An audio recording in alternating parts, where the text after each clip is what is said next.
turn the time over to him.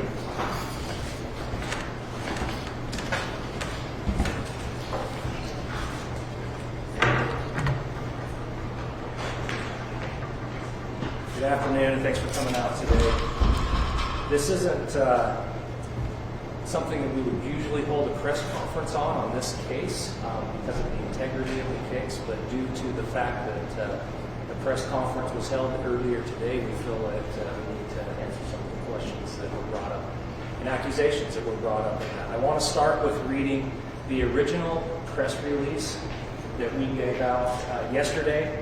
It states, in April of 2021, an investigation began into ritualistic child sexual abuse and child sex trafficking that occurred in Utah County. The ensuing investigation discovered that other victims had previously reported similar forms of ritualistic sexual abuse and trafficking that occurred in Utah County, Juab County, and Sanpete County during the time between 1990 and 2010. Portions of these allegations were confirmed. These allegations are being investigated by the Utah County Sheriff's Office in cooperation with other local and federal agencies. We are pleading with the public and encourage victims or individuals with knowledge of these crimes to contact the Utah County Sheriff's Office Special Victims Unit so that they can be offered all the assistance possible. We understand that there are individuals who have concerns for their safety and well-being and who have been silenced. We need your help. That was our release. That was the entirety of our release. Accusations that go beyond that statement are false. This is what we released. I want to hit a couple bullet points, a couple notes I made that are in reference to the press conference that Mr. Levitt just gave. First off, this is not a politically motivated investigation. Approximately a year ago, victims came forward to us with reporting crimes similar to those that are involved in the case Mr. Levitt brought up today. As we investigated those crimes, they led us to the case that Mr. Levitt has brought up today and has actually identified himself in today. As we looked further into it, we found corroborating evidence that these things had happened and needed to be further investigated. I believe, that Levitt is using his authority and his pulpit to bully, distract, and mischaracterize the facts of an ongoing investigation. Right now, the agencies that are working together on this case include Utah County Sheriff's Office, Provo Police Department, Juab County Sheriff's Office, Sanpete County Sheriff's Office, Nephi City Police Department, and the FBI. Our Special Victims Unit is tasked with this as the lead. They are very confident and professional. I have full confidence in them that they will investigate this thoroughly and completely, and they will go where the evidence leads them. In an earlier press conference, we were accused of misusing public funds and investigating in the investigation of child sexual abuse. I will tell you right now, I think that this is probably the best way we could use public funds is to investigate child sexual abuse. I make no excuses for that and never will. Since we posted our investigation yesterday, we have been contacted by no less than 20 people who state that they were either victims of this crime or have knowledge of others who were victimized. The main focus of this investigation, don't be misled by statements being made by Mr. Levitt that are sensational. The main focus of this investigation is child sexual abuse. Several times David Levitt named himself and mentioned cannibalism and murder. This investigation is about child sexual abuse. Mr. Levitt referred to documents that he believes we have released. This office has released no documents. There is a process for grandma for records to be released through grandma, which is a proper process. Nothing has come out of the sheriff's office. We have released nothing to the public.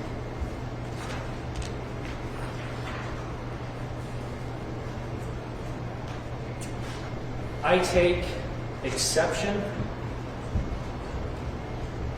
to any victim who comes forward and is and is characterized as tragically mentally ill.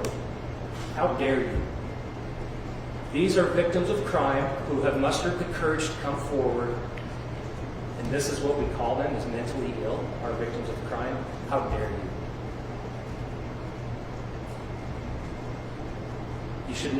They should not be shamed or intimidated for having the courage to come forward. When we investigate cases at the Utah County Sheriff's Office, we do not discuss the names of victims and we do not discuss the names of suspects. That is not how we conduct business. We did not release any names in association with this case. If they have been released, that did not come from this office. Nicholas Rossi, who also goes by Arthur Knight, claimed to have exclusive confirmation from our public information officer naming suspects in the case we are investigating. Sergeant Cannon did not discuss or confirm names of either victims or suspects with him. Again, we do not do that. As of about an hour ago, we've actually received a text message from this individual apologizing for releasing that information and naming the Sheriff's Office and Spencer Cannon as confirming that information.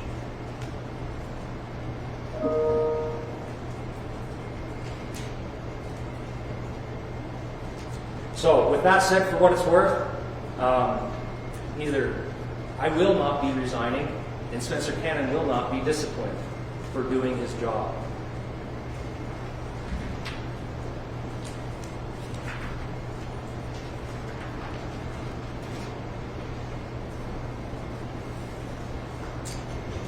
I'll open it up at this time for any questions.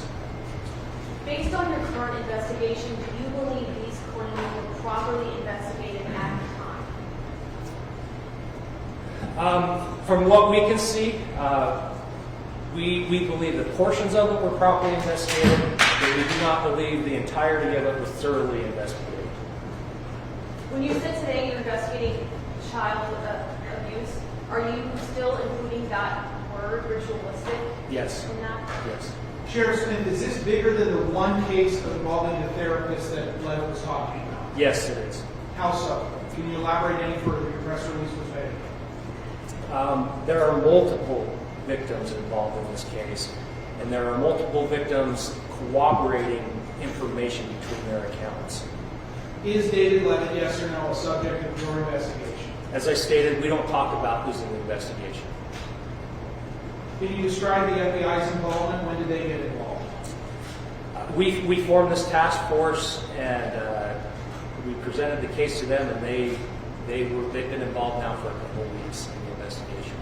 Levitt specifically talked about a case involving an animal poaching that was done for ritualistic. He says that's the extent of it. Can you give any more specifics about what were the rituals, what was going on with the Sessions? Yeah, I'm not going to get into specifics, no, but I find it disturbing that I listened to that, and I think David Levitt said some things that were very alarming to me in that, and contradicted himself several times in that account. But no, I'm not going to get into specifics. I don't think that's fair to the investigation at this point. I think what David Levitt did was very fair and possibly tainted this investigation. He does bring up a point, though. Ballots are 7 days away from going out. Why is the Sheriff's Office releasing this right now? We have come to a point in this investigation. For us, we investigate crime. This has nothing to do with policies or whatever he wants to deflect it upon. We investigate crime. That is our job. And we've come to a point in this investigation where we know there are other victims out there. We've had several reach out to us, and we were right. We released this, and we've had over 20 reach out to us. That's why. Why do you think Mr. Levitt is bringing this up now? I don't know. I can't answer that. What happens after your sheriff? Obviously you have Levitt on one side saying he wants an investigation and we're calling for you to resign. Obviously you're saying, no, you're not going to do that. So what happens after? We will continue to do our jobs. Again, we won't be intimidated by Mr. Levitt, by his attempts to derail our investigation. We will continue to do our jobs. Can you elaborate, though, on why you think he's trying to derail your investigation? It's a good question. it's one of those questions that sometimes make you say, but I don't know why. Has he been cooperating in your investigation? We have not reached out to Mr. Levitt about this investigation. So he makes it seem that these are imaginations of a mentally ill person. Can you tell us anything that would refute that? Well, I guess my question would be, what's your basis for that statement? Do you have knowledge that this person is mentally ill? How could you say that about someone when admittedly you haven't had contact with them for how many years did he say? Multiple years. I don't think any time in adulthood. What is your basis for that statement? I'd throw that right back in his face. That is an unfair and unprofessional statement. And honestly, coming from a county attorney to put that out there, that people who come forward, even if you've been victimized to a point where it is tragically sickening that you're just going to be labeled as mentally ill, that's disturbing. Was your victim who came forward in April 2021 the same victim from the therapist rape case? No. And did your agency handle that therapist rape case? The original? Yeah. No. No, we did not. I guess it just go ahead.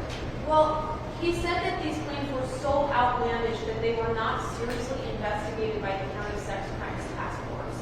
Is that true? No, that is not true. They were investigated seriously. He is correct that they were never prosecuted, but they were dismissed without prejudice. The case is still there. Can you share any more information about the nature of the dismissal, because he wasn't able to? I'm not going to get into that right now. You and Levin have been at odds at multiple points.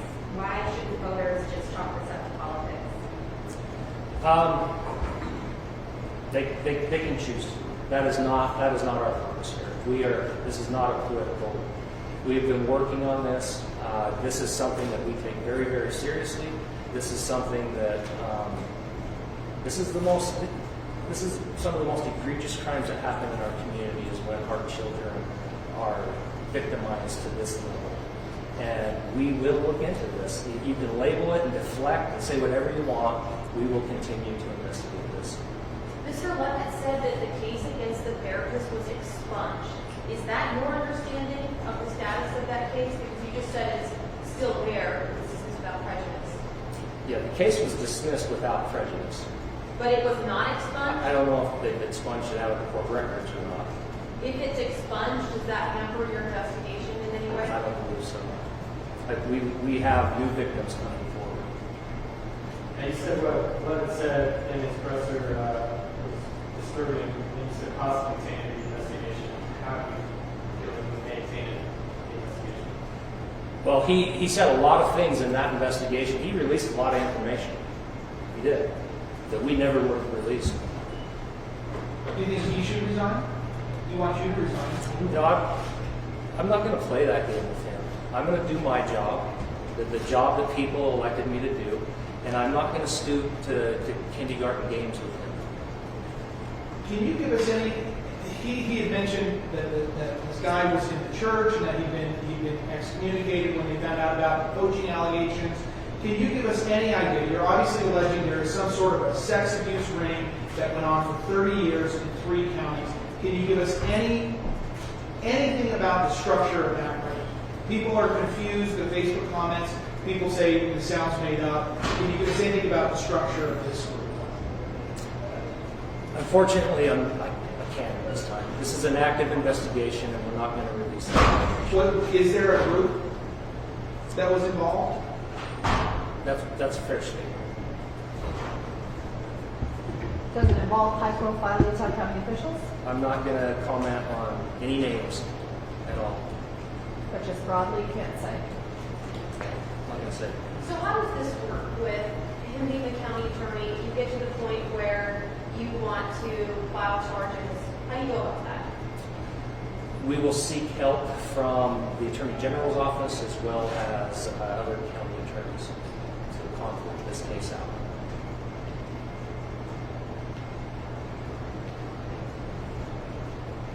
Would you be okay handing off the investigation to another agency due to conflict? If that's what needed to happen, absolutely. My focus is that this investigation happens. And so far, I don't believe that it has received the attention that it needs. Do you have any idea how it is that this Nicholas Rossi person has access to or information about some of the records in this case? I don't, but through grandma, you can get records. So if you know where the original case resides, you could grandma that case and get that information. So I don't know how he got it. I have no idea. When do you think the case on the alleged sex ring might be finished? I can't answer that. We will do a thorough investigation into that. I cannot answer when it will be done, but it will get our full attention. Okay. Well, thank you for coming out today. I appreciate your time. Thank you. Anybody who needs to hang around here to work on the story, you can. We've got our EOC over here, our training over here. You